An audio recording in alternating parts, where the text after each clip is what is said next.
ಭಾರತದ ಸ್ವಾತಂತ್ರ್ಯ ಸಂಗ್ರಾಮದಲ್ಲಿ ಏನು ಆಗಸ್ಟ್ 15 ಸ್ವಾತಂತ್ರ್ಯ ಆಗೋ ಟೈಮ್ನಾಗ ಸಹಿತ ಗಾಂಧಿ ಮತ್ತು ನೆಹರು ಮಾಡಿದ ದೊಡ್ಡ ತಪ್ಪು. ಬಾಬಾ ಸಾಹೇಬ್ ಅಂಬೇಡ್ಕರ್ ಅವರು ಭಾಳ ಸ್ಪಷ್ಟವಾಗಿ ಪಾರ್ಟಿಷನ್ ಆಫ್ ಪಾಕಿಸ್ತಾನದಾಗ ಹೇಳ್ತಾರೆ, ಭಾರತ ವಿಭಜನೆ ಆಗಬೇಕಾದ್ರೆ ಭಾರತದಲ್ಲಿರುವ ಕೊನೆಯ ಮುಸ್ಲಿಂ ಪಾಕಿಸ್ತಾನಕ್ಕೆ ಪಾಕಿಸ್ತಾನದಲ್ಲಿರುವ ಕೊನೆಯ ಹಿಂದೂ ಭಾರತಕ್ಕೆ ಬರಬೇಕು, ಅವಾಗ ಭಾರತದ ವಿಭಜನೆ ಆಗ್ಬೇಕಂತೇಳಿ ಬಾಬಾ ಸಾಹೇಬ್ ಅಂಬೇಡ್ಕರ್ ಅವ್ರ ಭವಿಷ್ಯ ಹೇಳಿದ್ರು 1942. ಇವತ್ತೇನು ಘಟನೆಗಳು ಈ ದೇಶನಾಗ ನಡೀಲಾಕತ್ತಾವು ನಿರಂತರವಾಗಿ. ಕೋಟ್ಯಾಂತರ ಜನ ಆಗಸ್ಟ್ 15 ಹಿಂದಿನ 2 ರಾತ್ರಿಗಳು ವಿಭಜನೆ ಟೈಮ್ನಲ್ಲಿ ಕೋಟ್ಯಾಂತರ ಹಿಂದೂಗಳು ರೈಲ್ವೆ ಹಳಿಯಲ್ಲಿ ಸಿಕ್ಕು ಸಹ ತಮ್ಮ ಜೀವ ಕಳ್ಕೊಂಡು. ಇವತ್ತು ಕಾಶ್ಮೀರ, ಪಶ್ಚಿಮ ಬಂಗಾಳ, ಕೇರಳ ಮತ್ತು ಕರ್ನಾಟಕದಲ್ಲಿ ಇವತ್ತು ನಾವು ಹೋರಾಟ ಮಾಡ್ತಾ ಇರೋದು ಲವ್ ಜಿಹಾದು, ನಮ್ಮ ಹಿಂದೂ ಹೆಣ್ಮಕ್ಕಳನ್ನು, ದಲಿತ ಹೆಣ್ಮಕ್ಕಳನ್ನ ಅತ್ಯಾಚಾರ ಮಾಡುವಂಥದ್ದು, ಸಾಮೂಹಿಕ ಅತ್ಯಾಚಾರ ಮಾಡಿ ಹಳೆಯಲ್ಲಿ ಬಿಸಾಕೋದು ಎಲ್ಲ ನೋಡಿದ್ರೆ ಈ ಮುಸ್ಲಿಂ ಇವರು ಜನ ಈ ದೇಶನಾಗ ಇರುತ್ತಾನೆ ನಮ್ಮ ದೇಶಕ್ಕೆ ಶಾಂತಿ ಇಲ್ಲ, ಇವರು ದೇಶ ಭಕ್ತಿ ಇಲ್ಲ. ಅಂಬೇಡ್ಕರ್ ಅವರು ಹೇಳಿದ್ದಾರೆ, ಇಸ್ಲಾಮದಲ್ಲಿ ಮತ್ತೊಬ್ಬ ಧರ್ಮವನ್ನು ಸಹೋದರ ತಿಳ್ಕೊಂತ ಆ ಪುರಾಣದಾಗೆ ಬರೋದಿಲ್ಲ, ಮತ್ತು ಅವರು ಎಲ್ಲ ಕಾಫಿ ಇರ್ತಾರೆ. ನಾವು ಹಿಂಗಿದ್ದಾಗ ಈ ಹೋರಾಟ ಇವತ್ತು ಏನಾರೇ ಈ 10 ವರ್ಷನಾಗ ಇವತ್ತು ನರೇಂದ್ರ ಮೋದಿಯವರು ಪ್ರಧಾನಮಂತ್ರಿ ಆಗ್ಯಾರ ಅಂತ ಹೇಳಿ ಇನ್ನೂ ಸುರಕ್ಷಿತವಾಗಿ ನಾವು ಹಿಂದೂಗಳಿದ್ದೀವಿ. ಇಲ್ಲಾಂದ್ರೆ ಇದೇ ಹುಚ್ಚ ರಾಹುಲ್ ಗಾಂಧಿ ಅಂತ ಸಿದ್ದರಾಮಯ್ಯ ಅಂತವ್ರು ಏನಾದರೂ ಈ ದೇಶದ ನೇತೃತ್ವ ತಗೊಂಡ್ರೆ ಹಿಂದೂಗಳು ಭವಿಷ್ಯನೇ ಇಲ್ಲ, ಹಿಂದೂಗಳ ಸರ್ವನಾಶ ಆಗ್ತದೆ. ಈಗಾದರೂ ಹಿಂದೂಗಳು ಜಾತಿ ಮತ ಎಲ್ಲ ಬಿಟ್ಟು ನಾವೆಲ್ಲ ಹಿಂದೂಗಳು. ಇವಾಗ ಕೆಲವೊಂದು ಸ್ವಾಮಿಗಳು ಅದಾರ, ಒಂದು 2-3 ಮಂದಿ ಬ್ರೋಕರ್ ಸ್ವಾಮಿಗಳು ಇಲ್ಲಿ ಏನು ಹೇಳ್ತಾರೆ, ಇಸ್ಲಾಂ ಶಾಂತಿ ಧರ್ಮ, ಇಸ್ಲಾಂ ಮತ್ತು ಲಿಂಗಾಯತು ಸಮಾನವಾದಂಥ ವಿಚಾರವೇ. ಇವತ್ತು ಬೊಗಳಬೇಕಲ್ಲ ಅವರು. ಶಾಂತಿ ಧರ್ಮ ಇವತ್ತು ಏನು ಮಾಡ್ಲಾಕತ್ತದ, ಹಿಂದೂಗಳು ಯಾರು ಅದಾರ ಅನ್ನೋಂಥ ನೋಡಿ ಟಾರ್ಗೆಟ್ ಇಟ್ಟು ಹೊಡಿಲಾಕತ್ತಾರೆ. ಅಷ್ಟೇ ಅಲ್ಲ, ಅವ್ರ ಅಂಡರ್ವೇರ್ ಬಿಚ್ಚಿ ನೋಡಿ ಯಾವೊಂದು ಸುಂತಿಯಾಗೆಲ್ಲ ಅವನು ಹೊಡಿತಾ ಇದ್ದಾರೆ. ಎಲ್ಲಿ ಹೋಯ್ತಪ್ಪ ನಿಮ್ಮ ಇಸ್ಲಾಂ ಲಿಂಗಾಯತ ಸಮಾನತೆ? ಇಂಥ ಅಯೋಗ್ಯರಿಗೆ ಕೆಲವೊಂದು ಪೇಮೆಂಟ್ ಗಿರಾಕಿಗಳು, ಕೆಲವೊಂದು ಬುದ್ಧಿಜೀವಿಗಳು ಮತ್ತು ಸಿದ್ದರಾಮಯ್ಯ, ಮಮತಾ ಬ್ಯಾನರ್ಜಿ, ಲಾಲು ಪ್ರಸಾದ್, ಮುಲಾಯಂ ಸಿಂಗ್ ಯಾದವ್, ಅಖಿಲೇಶ್ ಯಾದವ್ ಇಂಥ ಜಾತ್ಯತೀತ ನಾಯಕರು ಇವತ್ತು ನೋಡ್ಲಾಕತ್ತೀರಿ. ರಾಹುಲ್ ಗಾಂಧಿ ಮೂರ್ಖ ಅಮೇರಿಕಾದಾಗ ಹೋಗಿ ಭಾರತವನ್ನು ಟೀಕೆ ಮಾಡ್ತಾಯಿದ್ದ. ಇದೆಲ್ಲ ನೋಡಿದಾಗ ಭಾರತ ಬಹಳಷ್ಟು ಇವತ್ತು ಕಠಿಣ ಸಮಸ್ಯೆಗಳನ್ನು ಎದುರಿಸ್ತಾ ಇದೆ. ಹಿಂಗೆ ಮುಸ್ಲಿಮ್ಗೆ ಸಪೋರ್ಟ್ ಮಾಡ್ಕೊಂತ ಹೊಂಟ್ರೆ ಹಿಂದೂಗಳು ರಾಷ್ಟ್ರವನ್ನು ಬಿಡುವಂಥ ಪರಿಸ್ಥಿತಿ ಆಗುತ್ತಾ? ಎಲ್ಲಿ ಹೋಗ್ತಾರೆ ಹಿಂದೂಗಳು ಹೇಳ್ರಿ?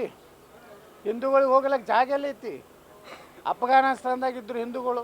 ಮಹಾಭಾರತದಾಗ ಅಫ್ಘಾನಿಸ್ತಾನದ ಗಾಂಧಾರಿ ತವ್ರ ಮನೆ ಹತ್ತಿದ್ರು, ಅಲ್ಲಿ ಹೋಯ್ತು. ಪಾಕಿಸ್ತಾನ ಹೋಯ್ತು.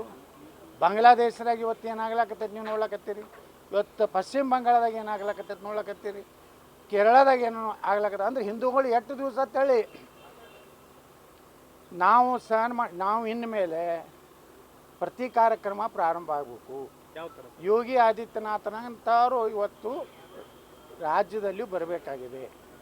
ಈ ನಪುಂಸಕ ಜಾತ್ಯತೀತರು ಏನದಾರ, ಅದು BJPಯಲ್ಲೂ ಅದಾರ, ಕಾಂಗ್ರೆಸ್ನಲ್ಲೂ ಅದಾರ, ಎಲ್ಲದರಲ್ಲಿ ಅದಾರ. ಇಂಥ ನಪುಂಸಕರು ನೇತೃತ್ವ ಕರ್ನಾಟಕ ತೊಗೊಂಡ್ರೆ ಸಿದ್ದರಾಮಯ್ಯ ನೋಡ್ರಿ ಇವತ್ತು 4% ಅವ್ರಿಗೆ ರಿಸರ್ವೇಷನ್. ಅರೆ ನೀ ಹಾಲು ಮತಕ್ಕೆ ಕೊಡಪ್ಪ, ನೀ ಕೋಳಿ ಸಮಾಜಕ್ಕೆ ಕೊಡು, ನೀವು ವಾಲ್ಮೀಕಿ ಕೊಡು. ಒಂದು ಧರ್ಮದ ಆಧಾರದ ಮೇಲೆ ನೀವು ಮೀಸಲಾತಿ ಕೊಡ್ಲಿಕ್ಕೆ ಬರೋದಿಲ್ಲ. 4% ಕೊಟ್ರಿ ಕಾಂಟ್ರಾಕ್ಟರ್ ಅವ್ರಿಗೆ ಅಂದ್ರಿ, ಅವ್ರನ್ನೆಲ್ಲ ಶ್ರೀಮಂತ ಮಾಡ್ತಾಯಿದ್ರಿ. ಇನ್ನೊಂದು ಕಡೆ ನಿಮ್ಮ ಬಜೆಟ್ನಾಗ ಹೇಳ್ತೀರಿ 25,000 ಮುಸ್ಲಿಂ ಹೆಣ್ಮಕ್ಳನ್ನ ಆತ್ಮರಕ್ಷಣೆ ಟ್ರೈನಿಂಗ್ ಕೊಡ್ತೀವಿ ಅಂತ ಹೇಳಿ.